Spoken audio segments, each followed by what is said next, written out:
ఎర్రమిల్లిపాడు గ్రామస్తులందరికీ యేసుప్రభు నామంలో శుభావందనాలు తెలియజేసుకుంటున్నామండి. ఓ పాట పాడుకుని దేవుని నామాన్ని మహిమపరచుకుందాం. ఇది కడవరి కాలపు హెచ్చరిక,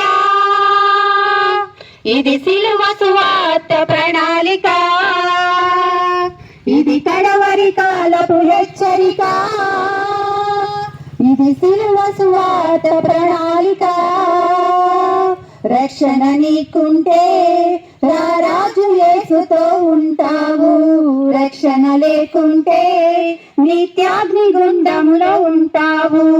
రక్షణ నీకుంటే రారాజు యేసుతో ఉంటావు, రక్షణ లేకుంటే నిత్యాగ్ని గుండములో ఉంటావు. కోతకాలము వస్తుంది, నీ జీవితమే అవుతుంది. కోతకాలము వస్తుంది, నీ జీవితము ఏమవుతుంది?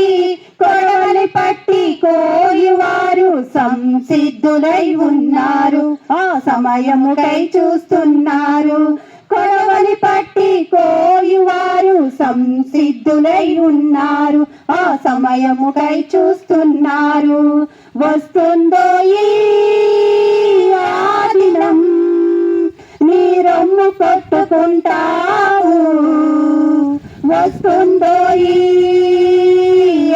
దినం, నీ గుండె బాదుకుంటావు.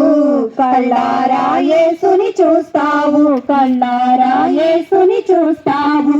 ఇది కడవరి కాలపు హెచ్చరిక, ఇది సిలువ సువార్త ప్రణాళిక. ఇది కడవరి కాలపు హెచ్చరిక, ఇది సిలువ సువార్త ప్రణాళిక. రక్షణ నీకుంటే రారాజు యేసుతో ఉంటావు, రక్షణ లేకుంటే నిత్యాగ్ని గుండములో ఉంటావు. రక్షణ నీకుంటే రారాజు యేసుతో ఉంటావు, రక్షణ లేకుంటే నిత్యాగ్ని గుండములో ఉంటావు. గ్రామ ప్రాంతపు వాసులందరికీ కూడా దేవుని గొప్ప దేవుని పేరట మీ అందరికీ హృదయపూర్వక వందనాలండి. ఈ యొక్క ఎండవేళ సమయం మందు ప్రభువైన యేసు క్రీస్తు మిమ్ములను, మీ గ్రామమును, మీ కుటుంబంలో ఉన్న ప్రతి వ్యక్తిని ప్రభు ప్రేమించి ఆయన రక్షణ సువార్తను మీ మధ్యకు తీసుకొచ్చున్నారండి. అది ఏమనగా, దేవుడు లోకమును ఎంతగానో ప్రేమించును కాగా తన అద్వితీయ కుమారుని అందు విశ్వాసముంచు ప్రతివాడు నశింపక నిత్య జీవములో పొందినట్లుగా ఆయన గొప్ప కృపను మనందరికీ అనుగ్రహించి ఉన్నాడండి. అయితే దేవుడు లోకమును ప్రేమిస్తే మాకేమిటని అనుకోవచ్చు. లోకం అనగా ఈ మనుషులు చేసిన ఈ కట్టడాలు దేవుడు కలుగు చేసిన సృష్టి కాదు గానండి. దేవుడు తన స్వరూపములో, తన చేతులతో, తన పోలికలో చేసిన ఈ మనుషులందరినీ కూడా దేవుడు ఎంతగానో ప్రేమిస్తున్నాడండి. ఎంతగా ప్రేమిస్తున్నాడు అంటే, ఈ రోజు నీకు నాకు ప్రభు తెలియనప్పటికీ యేసు ప్రభు వారికి మనం అందరము తెలిసి ఉన్నామండి. ఏ రీతిగా తెలిసి ఉన్నాము అంటే, మన తల్లి గర్భమున మనము పిండముగా రూపింపబడకమునిపే మన అందరి నిమిత్తము, మన పాపముల నిమిత్తము ఆయన ప్రాణం పెట్టి ఉన్నాడండి. పాపం అనగా మేము ఏం చేశాము అని మనం అనుకోవచ్చు. అయితే ప్రభు చెబుతున్నాడు, ప్రతి జీవి పైన, ప్రతి మానవాళి పైన 2 పాపములు మోపబడి ఉన్నవండి. ఏమిటి ఆ పాపం అంటే, జన్మ పాపము, కర్మ పాపము. మనము తల్లిదండ్రుల ద్వారా జన్మింపబడినప్పుడు మన అందరి జీవితంలోనికి ఒక పాపము. ఈ కర్మ పాపము ఏమనగా, మన బ్రతుకు దినములలో మనము చేసిన, మనము తెలిసి తెలియక లేదా అనుకొనక చేసిన ప్రతి పాపము కూడా మన మీద నేరము మోపబడుతుంది. ప్రియులారా, ఆలోచించండి ఒకసారి. ఈ లోకములో ఒక వ్యక్తి కొరకు ప్రాణం పెట్టలేరు. అయితే ప్రపంచం యావత్తు చెప్పగలిగిన మాట, ప్రతి మానవాళి కొరకు ప్రాణం పెట్టిన వ్యక్తి ఎవరైనా ఈ లోకంలో, ఈ ప్రపంచంలో ఉన్నారు అంటే, జ్ఞానము లేనిగా, చదువుకొని తెలియని వారిగా మేము చెప్పడము కాదు గాని, పాండిత్యము తెలిసిన వారు, జ్ఞానము కలిగిన వారు చెబుతున్న మాట ఏమిటంటే, ప్రపంచము యావత్తు ఎక్కడ వెతికినా ఒక మానవాళి కొరకు ప్రాణం పెట్టిన వారు ఎవరైనా ఉన్నారు అంటే ప్రభువైన యేసుక్రీస్తు మాత్రమే. ప్రియులారా, ఎందుకు మేము ఈ ప్రభువైన యేసుక్రీస్తుని తెలుసుకోవాలి, మా జీవితాల్లోనికి ఆహ్వానించాలి అంటే మేము ఒక్కటే చెప్పగలమండి, ఈయన జన్మ విధానము పరిశుద్ధమైనది, ఈయన బ్రతికిన జీవిత కాలము పరిశుద్ధమైనది, ఈయన మరణము పరిశుద్ధమైనది, ఈయన పునరుద్ధానము పరిశుద్ధమైనది. ప్రియులారా, ఒకసారి ఆలోచించండి. ఒక్క ప్రమాదము జరిగినప్పుడు ఒక ప్యాకెట్ రక్తము కొరకు ఎంతగానో ప్రయాసపడతాం. మనకున్నవారు, మనల్ని కట్టుకున్నవారు, మనము కన్నవారు, మనల్ని కనినవారు, మన తోబుట్టువులు అందరూ మనతోనే ఉంటారు, కానీ వారి రక్తము మనకేమవ్వదు, ఎంత మాత్రము కూడా సరిపోదు. అయితే ఈ లోకములో ప్రతి మానవాళి పైన పాపము కొట్టివేయబడడానికి ప్రభువైన యేసు క్రీస్తు రక్తము ప్రతి వారి పాపములు కడిగింది. ప్రియమైన వారులారా, అయితే మీరు అనొచ్చు, మానవాళి పాపము పోవటానికి ఆయనే ఎందుకు చనిపోవాలి అని, ఆయన ఎందుకు చనిపోవాలని లేఖనాలు చెబుతున్న ప్రియమైన వారులారా, ఒక వ్యక్తి పరిశుద్ధముగా మార్చబడాలి అంటే, ఒక వ్యక్తి నీతిమంతుడిగా మార్చబడాలి అంటే, ఒక వ్యక్తి యథార్థవంతునిగా మార్చబడాలి అంటే, ఆ గుణములు కలిగిన వాడు బలియాగమైనప్పుడు ప్రతి మానవాళి పరిశుద్ధుడిగా మార్చబడతాడు. ప్రియమైన వారులారా, ఈ ప్రపంచం యావత్తులో అసలు వారు ఎక్కడా లేరు. ఏదో ఒక లోపము చేత, ఏదో ఒక పాపము చేత, ఏదో ఒక వ్యసనము చేత, ఏదో ఒక ఈ లోక పరిస్థితుల చేత అనేకులు ఉంటున్నారు. ప్రియమైన వారులారా, అయితే పరిశుద్ధమైన వారు ఎవరైనా ఉన్నారంటే ప్రభువైన యేసుక్రీస్తు మాత్రమే.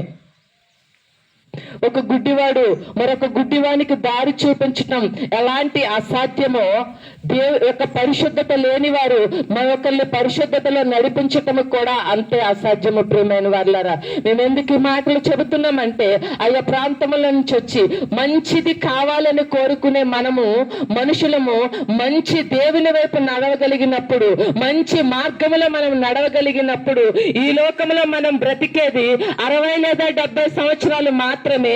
ఈ 60 లేదా 70 సంవత్సరాలు గనుక ఈ లోకములో సుఖములు, ఈ లోకములో సంపాదన, ఈ లోకములో కలిగిన భోగ భాగ్యముల కొరకు మనం ఆలోచన చేస్తున్నాము. కానీ మనం మరణించిన తర్వాత మరొక లోకము, మరొక దేవునితో ఉండగలిగిన దేశము ఉన్నదని గమనించలేకపోతున్నాం. ప్రియమైన వారులారా, మన పెద్దలు, మన పూర్వీకులు మనకు తెలియచేస్తూ ఉన్నారు చిన్నప్పటి నుంచి, మనిషి చేసిన పుణ్య కార్యములు బట్టి నరకము, స్వర్గము అని 2 లోకాలు ఉన్నాయి అని.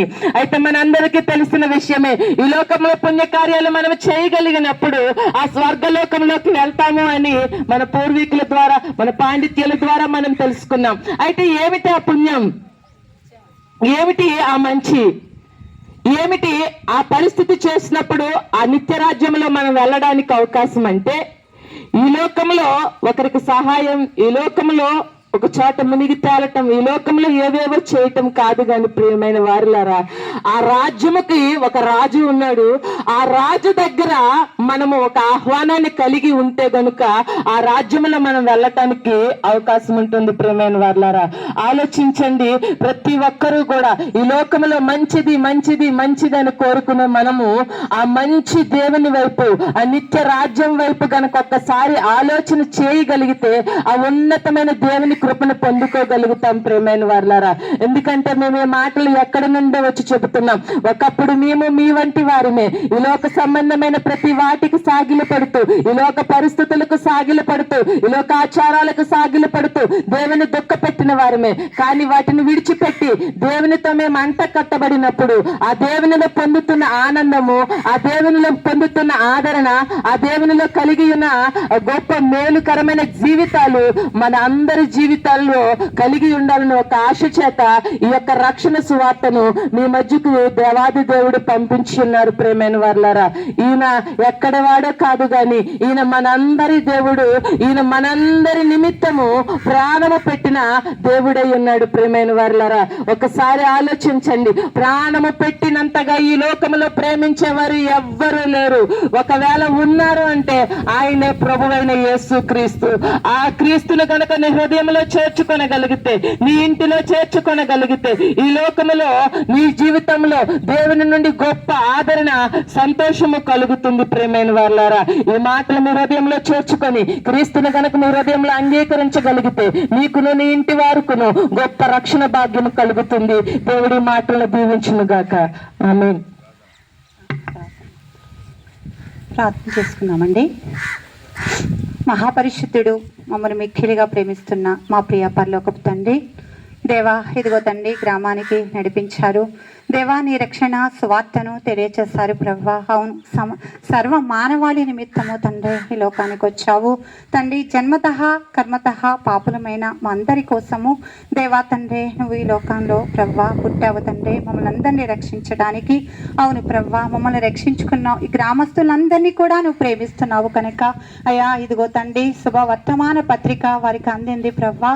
అయ్యా అవును తండ్రి, ఆ పత్రికను బట్టి దేవా వారు నిన్ను తెలుసుకుని నిన్ను ఆహ్వానించి వారి కుటుంబాల్లో వారిలోకి ప్రవ్వా నాయన నీ పుట్టుకను ప్రవ్వా వారు ఆహ్వానించి నీ బిడ్డలగుటకు సహాయం చేయమని గ్రామస్తులందరినీ మీరు రక్షించుకుని మీ నామానికి మహిమకరముగా తండ్రి బిడ్డలందరినీ నిలబెట్టుకోమని ఆరోగ్యము శక్తి బలాన్ని దయచేయమని యేసయ్య పరిశుద్ధ నామములో అడిగి వేడుకొంచున్నాము తండ్రి. ఆమేన్. అందరికీ వందనాలండి.